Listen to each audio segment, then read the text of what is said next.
Well, it's wonderful to be with you here this morning, and thank you for the opportunity to preach. I've now been in my role as Archdeacon and working with the Episcopal team of the diocese for over 9 years. And one of the most enriching things that I do is worshipping with a different congregation every Sunday. I have about 38 ministry units across the region, and it includes central Auckland, out west, on the North Shore, and up as far as Warkworth. And so today it is your turn. I must say, though, that when I looked at the Gospel reading, I wondered why I always get the difficult text. And perhaps Helen knew exactly what she was doing when she asked me to preach this Sunday. The issues covered include masters and slaves, destroying both soul and body in hell, using swords and setting family members against each other, and living in fear and the losing of one's life. Wonderful theology. It's just a few subjects to cover, and I'm not sure how I do that and keep friends with you, but anyway, we'll give it a go. In saying all that, I am excited about being here today to celebrate with you in the opening of the new offices, which represents, I think, the priority that St Matthew's in the City has placed on the care for the team who work from this place. COVID-19 has encouraged all of us, I think, to think about our life together and how we care for one another, and most importantly, how we keep one another healthy. It's certainly been an interesting year for us, hasn't it? During the lockdown, many of us have deeply appreciated some time to slow down a bit, to refocus on the local, to enjoy time with family, and to support people around us as we journey together to prevent other people and ourselves from getting sick. In saying that, of course, there are many people around the world who are still deeply suffering and who need our support and need our prayers. And there are also many people in our local society who have been and still are struggling. The pandemic has highlighted the injustice in our world, both locally and globally. So what do we do about it? I think it brings me back to my thoughts around the Gospel reading this morning. On initial reading, it is a diversive text. Here, Jesus is promising to set a son against his father and a daughter against her mother, not to mention the daughter-in-law against her mother-in-law. Some have read this text to support family dysfunction or family disunity, even justifying verbal abuse or violent behaviour within the family structure. During the COVID-19 lockdown, I was part of a group of global theologians who put together a response to domestic violence during the pandemic, and it was published through the Anglican Communion Office. And in this resource, it stresses that many of our biblical passages have been used to justify violence, and especially domestic violence, and that we need to reinterpret and give clear teachings within these texts. Now, I must say that this text this morning was not one of the passages mentioned in the resource, but nevertheless, it could be considered a text that supports dysfunction and disunity, and does not encourage happy families. Quite the opposite, in fact. So what is it saying to us? Well, some would say that this text is a fine example of the biblical words not saying at first glance what it's meant to be saying, what it seems to be saying. It's an example of a text that is designed to shock us. It is an example of where context is important. In fact, I would argue that we need to take context seriously in every text, and indeed everything we do. Context is everything, but I'm pretty biased because I'm a contextual theologian. Anyway, back to our gospel reading. What does the context of Matthew chapter 10 look like? Well, the context is speaking into the experience of judgment and persecution. Jesus is addressing the faithful who seek to live into their Christian faith while facing conflict and discouragement, and even the threat to their physical well-being, because of the gospel's calling of justice.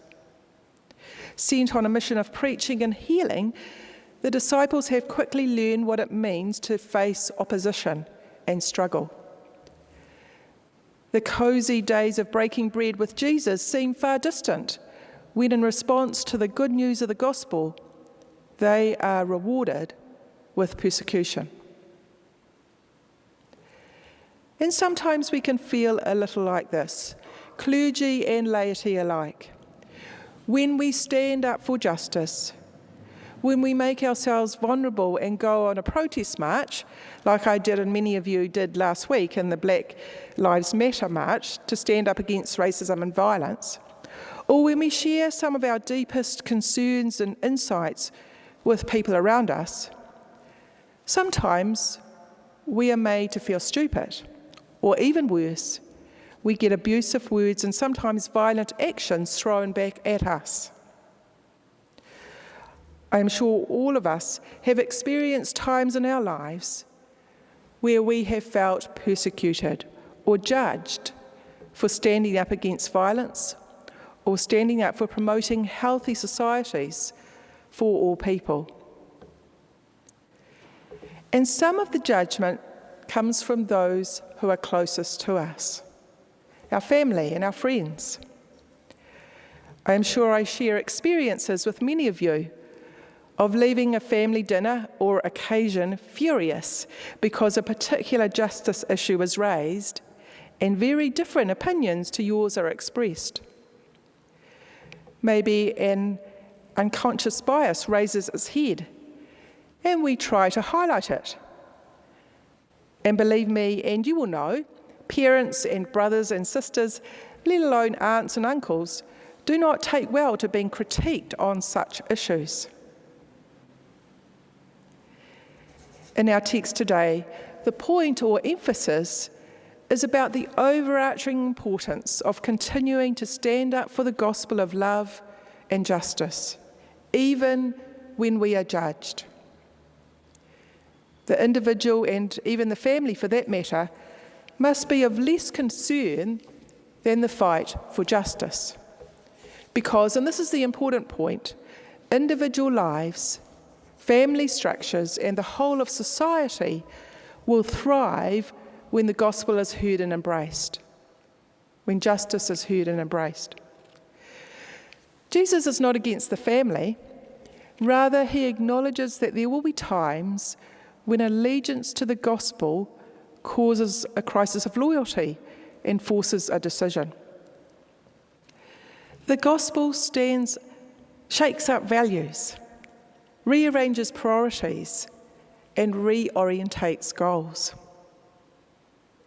Following the way of Jesus does not mean a passive acceptance of the injustice and mercy of this creation.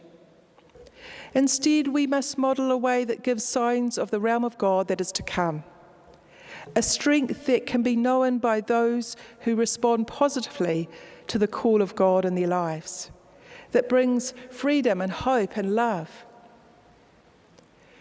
We are a people who are called to shake up values, rearrange priorities, and reorientate goals. And violent events over the past weeks have highlighted that we need to continue to do this more than ever. Thinking particularly today of the shooting of Matthew Hunt, a deep tragedy.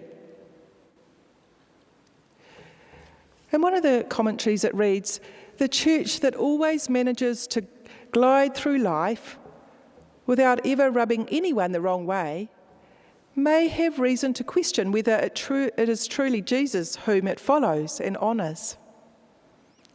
It's quite a powerful, challenging statement.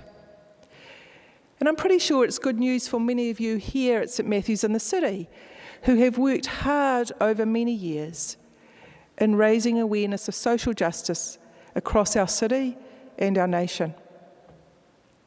It's reassuring for me too as I reflect on my ministry within the Anglican Church across the province, because at times it has felt like we are rubbing people the wrong way. In other words, that through our stand, we have made people very uncomfortable or very angry. And I think this is precisely what the gospel text is about.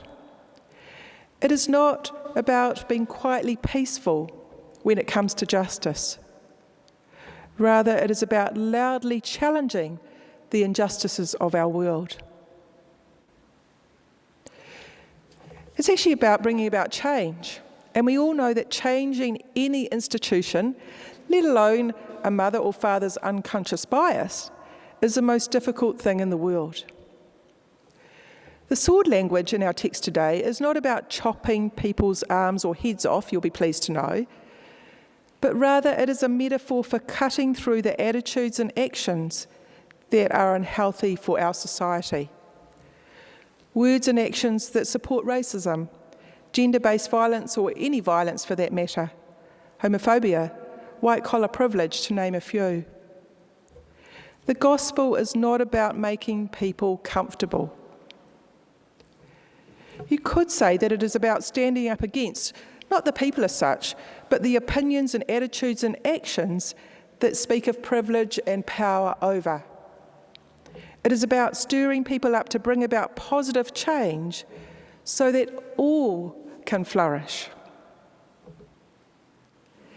And there is a risk that people get hurt and we fall out with our family and our friends and church members even. But I think that there is hope in these relationships when justice is realised. To continue thinking about the metaphor of the family structure, I find it helpful when speaking into why we are shaking up values, rearranging priorities, and reorientating goals. It is not just to annoy our family members, although sometimes we might secretly enjoy doing that. Rather, the intention for change is so that the whole of society will thrive, not just the privileged ones.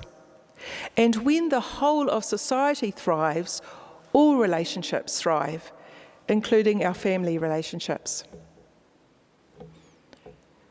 In saying that, there is always work to be done. If we consider the context of our gospel reading, the same overarching stories of abuse, persecution, unconscious bias, and falling out with others are with us today. Maybe the way we work together might be different, but the struggle for justice, particularly for the more vulnerable in our society, remain. So please do not give up on shaking up values, rearranging priorities, and reorientating goals. It might feel at times that your family members in other parishes or dioceses or provinces are not always with you. But in order to bring about positive change, there is always a fine line in relationship, which is important, the fine line in building relationship and keeping relationship. But more importantly, challenging values, priorities, and goals in seeking justice. Our text reminds us that there is often a personal cost in that, though. And I don't need to tell many of you that here today. Many of us have experienced pain and extreme criticism in our fight for justice.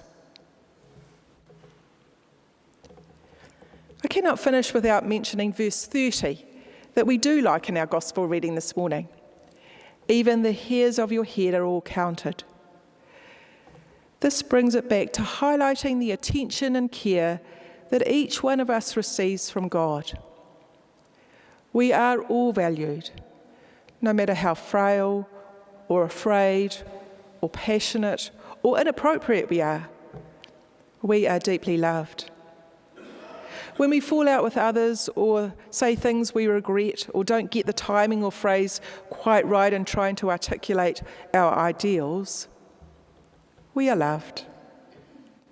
When our loved ones don't get us and we feel the pain, we are loved. For God loves us first. What we do in return is in response to that love. So may our response be about standing up for those who are vulnerable and persecuted and who are not valued for who they are. In the name of God, let us shake up values, rearrange priorities, and reorientate goals, so that we all may know and experience both the love of God and of one another. Amen.